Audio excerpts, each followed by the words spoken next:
Bagaimana caranya supaya kita ikhlas? Ikhlas tentu saja itu kita selalu mendekatkan diri kepada Allah dan hanya kepada Allah kita berbuat. Kalau tidak karena Allah itu tidak ikhlas. Yang dinamakan ikhlas itu karena Allah, lillahi ta'ala. Kapan ada selain dari lillahi ta'ala tidak ikhlas? Dan yang terpenting di sini adalah ada yang dikatakan mukhlisin, orang-orang yang ikhlas. Ada juga yang dikatakan orang-orang yang mukhlasin.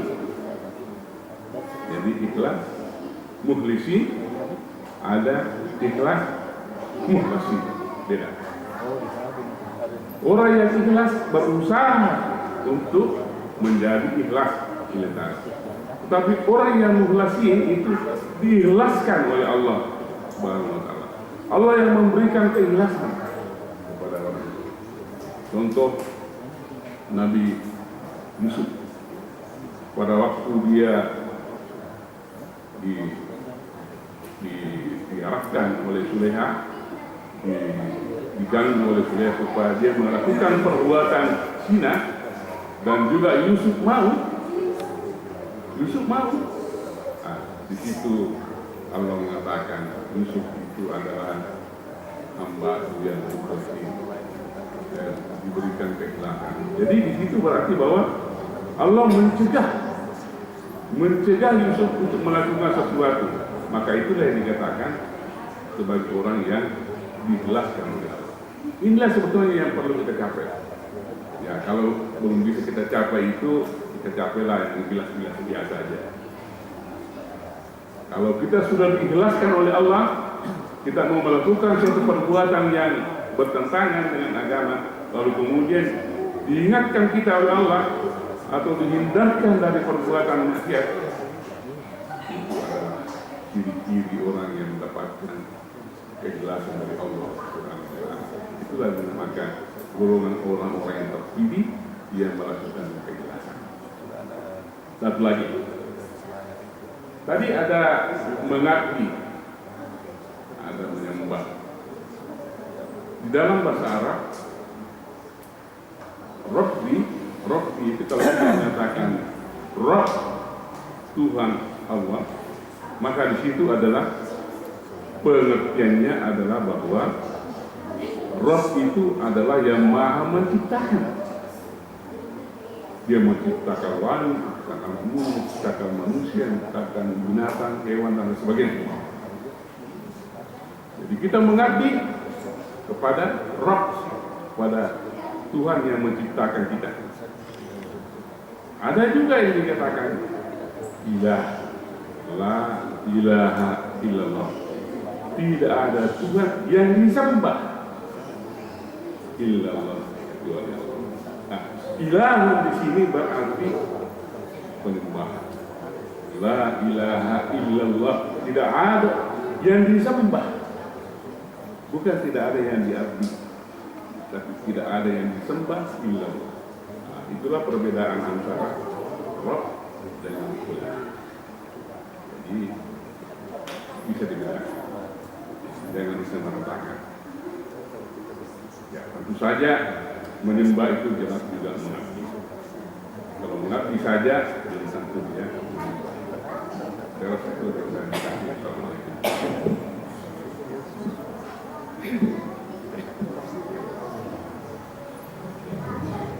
Ada pertanyaan dari Pak Andi mengenai orang-orang Eropa belajar Al-Quran.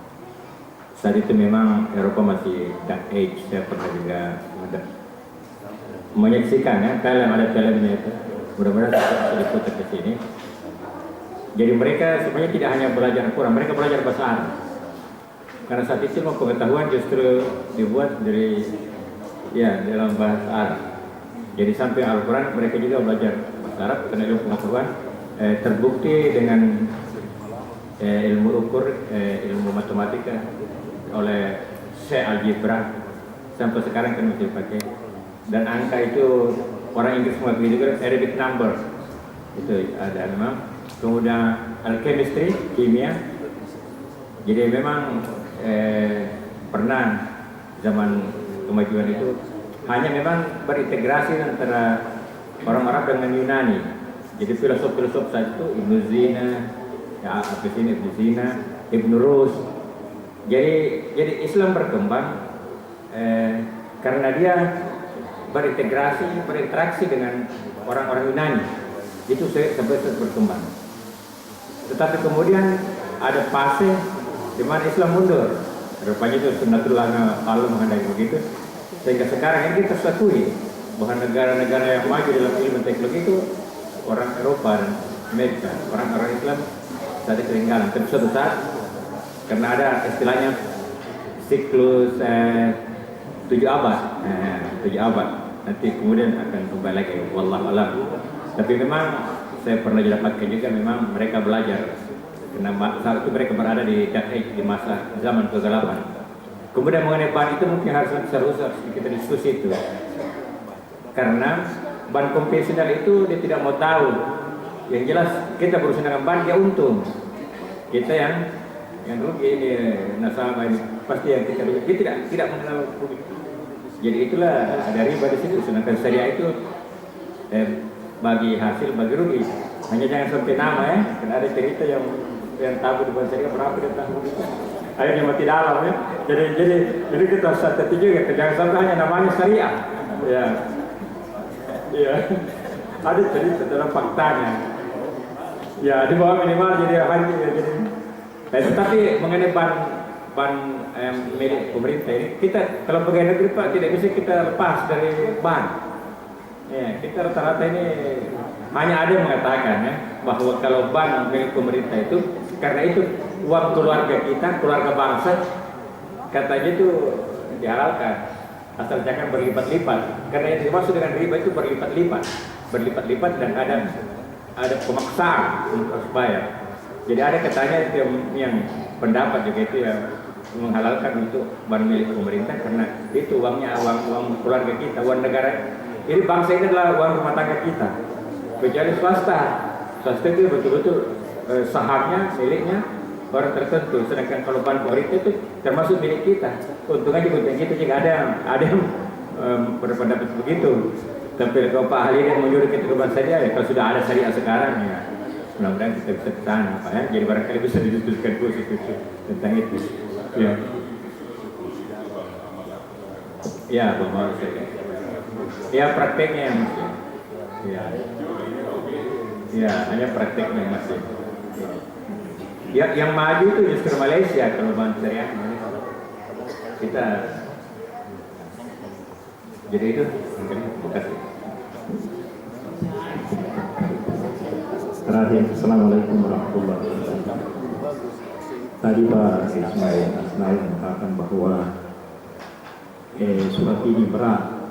Ya, satu kata saja di situ ikhlas. Ikhlas seperti apa yang dikatakan Pak Sari tadi itu yang tahu itu cuma kita dengan Allah. Beratnya begini, mungkin contoh yang konkret saja. Kalau misalnya kita mau menyumbang masjid, katakan pembangunan masjid. Saya punya sumbangan ini cuma sebegini, saya punya uang baru satu, cuma sebegini saya punya uang, barangkali masih ada uangnya itu, tapi dia bilang sebegini sudah tidak jelas. Kemudian dia mengatakan lagi, jangan bilang kepada siapa ya kalau saya menyumbang. Ini sudah satu, tidak ikhlas itu, tidak ikhlas. Ikhlas ini kalau ada orang lain yang tahu bahwa kita yang menyumbang itu berarti sudah tidak ikhlas. Karena yang tahu cuma kita dengan Allah. Saya kira itu saja. Terima kasih. Assalamualaikum warahmatullahi wabarakatuh. Saya lihat waktu menunjukkan kurang 5 menit yang 8 dan sudah masuk waktu Isya. Olehnya itu marilah kita menutup kajian ayat kita pada malam hari ini dengan membaca surah Al-Asr.